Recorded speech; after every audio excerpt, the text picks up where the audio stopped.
जैसा कि हम जानते हैं कि महिला सशक्तिकरण कितनी तेजी से बढ़ रहा है, न केवल भारत में बल्कि विश्व पर जो महिलाएं हैं वो हर क्षेत्र में बढ़ चढ़कर भाग ले रही हैं।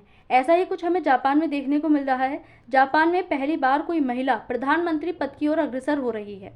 Hello friends, welcome to Mastur IAS. आज हम करंट अफेयर्स की इस सीरीज में जापान से जुड़ी इस न्यूज़ को कवर करेंगे और देखेंगे कि जो महिला प्रधानमंत्री पद की ओर अग्रसर हो रही है वो कौन है और जानेंगे उसके सारे पहलू। तो आइए शुरू करते हैं अपनी वीडियो। देखते हैं खबर क्या आ रही है। तो साने ताकाइची जापान की पहली महिला प्रधानमंत्री बनने की राह पर हैं। जो साने ताकाइची हैं वो जापान की फर्स्ट फीमेल प्राइम मिनिस्टर हो सकती हैं। Takaichi on track to be Japan first female PM after LDP win, जो वहाँ की पार्टी है उससे। खबर क्या आ रही है, तो साने ताकाइची जापान की लिबरल डेमोक्रेटिक पार्टी, जो वहाँ की पार्टी है जापान की, एलडीपी की जीत के बाद देश की पहली महिला प्रधानमंत्री बनने की राह पर हैं। साने ताकाइची का अंदाजा लगाया जा रहा है कि हो सकता है ये फर्स्ट फीमेल बनेंगी जापान की। यह जापान की राजनीति में ऐतिहासिक पल माना जा रहा है। ताकाइची पार्टी के अंदर मजबूत नेतृत्व और नीति निर्धारण के लिए जानी जाती हैं। जो साने ताकाइची हैं वो पहले से इस पार्टी की सदस्य रही हैं और काफ़ी पुराना एक्सपीरियंस है इनको पॉलिटिक्स का, तो इसीलिए जो है इनको पीएम के लिए अग्रसर किया जा रहा है। जैसे कि हम देख रहे हैं यहाँ पर न्यूज़ आई हुई है इससे रिलेटेड। तो साने ताकाइची हैं कौन, इनके बारे में जान लेते हैं थोड़ा सा। साने ताकाइची जापान की वरिष्ठ राजनीतिज्ञ और लिबरल डेमोक्रेटिक पार्टी की नेता हैं। जो पार्टी है एलडीपी, उसकी नेता रही हैं ये। उन्होंने पहले भी कई मंत्री पदों पर कार्य किया है, यानी कि ऐसा नहीं है कि अभी अभी मेंबर चुनी गई हैं, पहले से ही इस पार्टी में रही हैं और कई मंत्री पदों पर ये रह चुकी हैं, जैसे कि आंतरिक मामलों की मंत्री, दूरसंचार की मंत्री आदि जैसे पदों पर ये रह चुकी हैं। वे राष्ट्रवाद और तकनीकी नवाचारों की समर्थक मानी जाती हैं, जो साने ताकाइची हैं। और ये हैं साने ताकाइची जो पीएम बन सकती हैं अब। एलडीपी की जीत का महत्व क्या है, तो LDP liberal democratic party Japan की प्रमुख सत्तारूढ़ पार्टी है।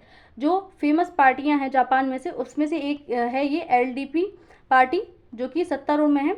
इस जीत ने ताकाइची को प्रधानमंत्री बनने का रास्ता साफ किया है। इससे जापान की राजनीतिक स्थिरता बनी रहेगी। महिलाओं के लिए महत्व क्या रहेगा इनकी जीत का, तो जापान में महिलाओं की राजनीति में भागीदारी अभी भी कम है।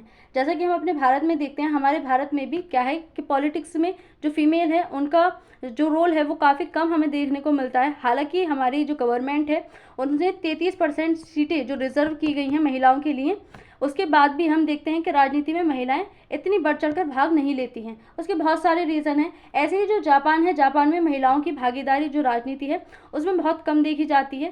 ताकाइची का प्रधानमंत्री बनना महिलाओं के लिए प्रेरणा का स्रोत होगा। जो महिलाएं हैं वो इनसे सीखेंगी और भी महिलाएं फिर राजनीति में आने के लिए तैयार होंगी।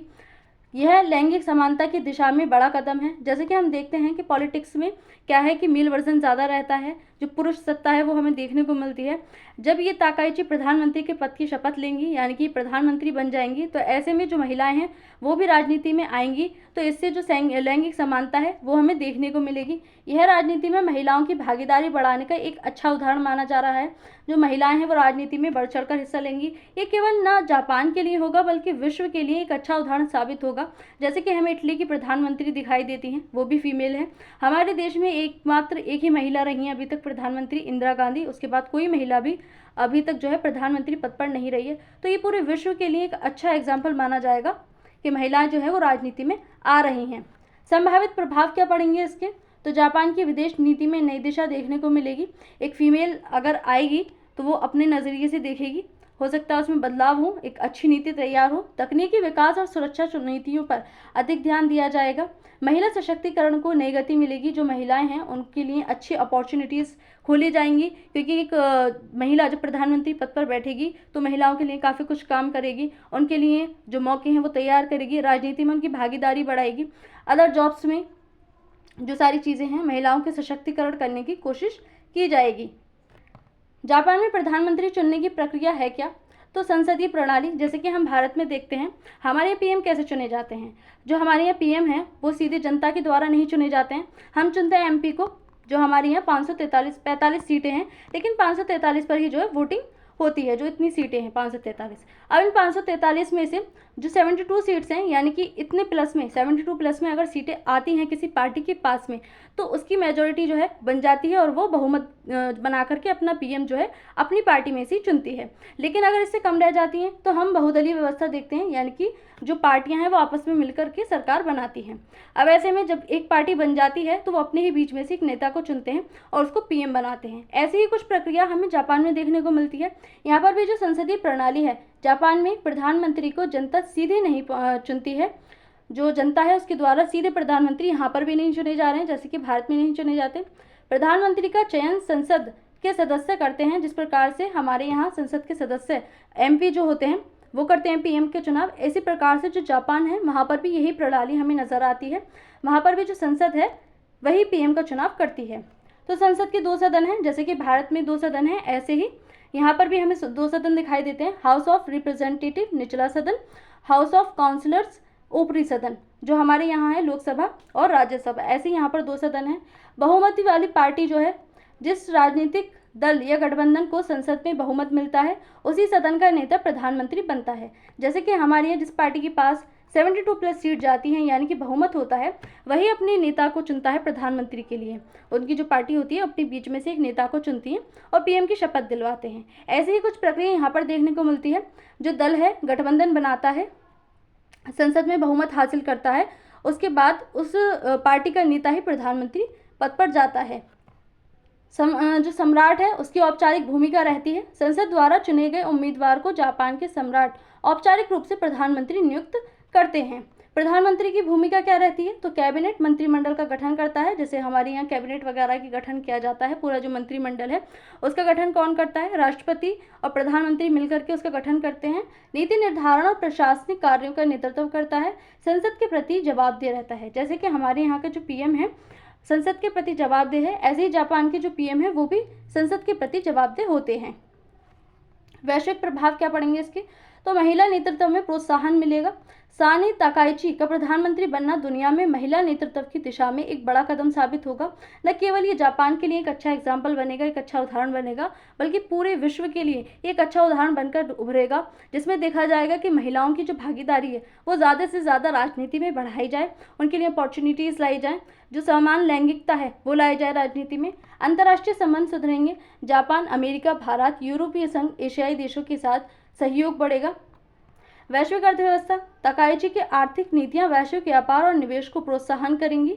वो इस प्रकार की नीतियां तैयार कर सकती हैं, तो विश्व में कुछ बदलाव भी देखने को मिलेंगे। शांति और सुरक्षा का नया दृष्टिकोण, ताकाइची के नेतृत्व में जापान क्षेत्रीय शांति और संतुलन व सामरिक सहयोग पर अधिक ध्यान देगा। ऐसी संभावनाएं लगाई जा रही हैं कि ताकाइची के आने के बाद जो क्षेत्रीय शांति है वो बन सकती है। वैश्विक मंचों की स्थिति, G7, G20, quad, SAARC, SCO जैसे जो संगठन हैं, इनमें जापान की आवाज़ और प्रभाव और भी हमें देखने को मिलेगा, क्योंकि इसका नेतृत्व अगर पीएम के तौर पर करेंगे तो एक महिला करेगी, तो इसका जो प्रभाव है वो और भी पूरे विश्व पर देखने को मिलेगा। भारत पर क्या प्रभाव पड़ेगा इसका? तो भारत जापान संबंध, जैसे कि हम देखते हैं ताकाइची के नेतृत्व में दोनों देशों के बीच आर्थिक और रणनीतिक सहयोग और बढ़ने की संभावना है। भारत और जापान के संबंध हम देखते हैं पहले से ही काफ़ी जो है अच्छे हैं। अभी हमने कुछ दिन पहले देखा था जो भारत के पीएम हैं प्रधानमंत्री नरेंद्र मोदी, वो जापान की यात्रा पर गए थे और वहाँ पर जाकर उनकी मेट्रो वगैरह में घूमे थे। सारे जो सहयोग हैं वो हुए थे दोनों देशों के बीच में। तो ऐसे में जो ताकाइची हैं उनके आने पर और भी सहयोग बढ़ सकता है दोनों देशों के बीच में। इंडो पैसिफिक क्षेत्र में साझेदारी, भारत और जापान इंडो पैसिफिक क्षेत्र में चीन के बढ़ते प्रभाव का संतुलन बनाने में सहयोग जारी रखेंगे। जो चीन है वो अपना प्रभाव इंडो पैसिफिक क्षेत्र में बनाए रखता है, उस पर क्या है कि अपना सुपीरियरिटी जो है वो दिखाने की कोशिश करता है चीन, और अपना कब्जा करने की कोशिश करता है इंडो पैसिफिक क्षेत्र में। तो भारत और जापान मिलकर जो है इसका प्रभुत्व कम करने की कोशिश करेंगे। प्रौद्योगिकी की निवेश, जो प्रौद्योगिकी और निवेश है उसमें हमें इनका जो प्रभाव है वो देखने को मिलेगा। जापान भारत में इंफ्रास्ट्रक्चर, टेक्नोलॉजी और डिजिटल सेक्टर में और अधिक निवेश कर सकता है। जैसे कि हम जानते हैं जो जापान है, जापान की कंपनियां टेक्नोलॉजी में सबसे ज़्यादा हाई हैं। तो ऐसे में जो भारत है, जापान भारत में इन्वेस्ट करता है, उसके इंफ्रास्ट्रक्चर में, मेट्रो वगैरह में हमने देखा कैसे इन्वेस्ट किया है जापान ने भारत में।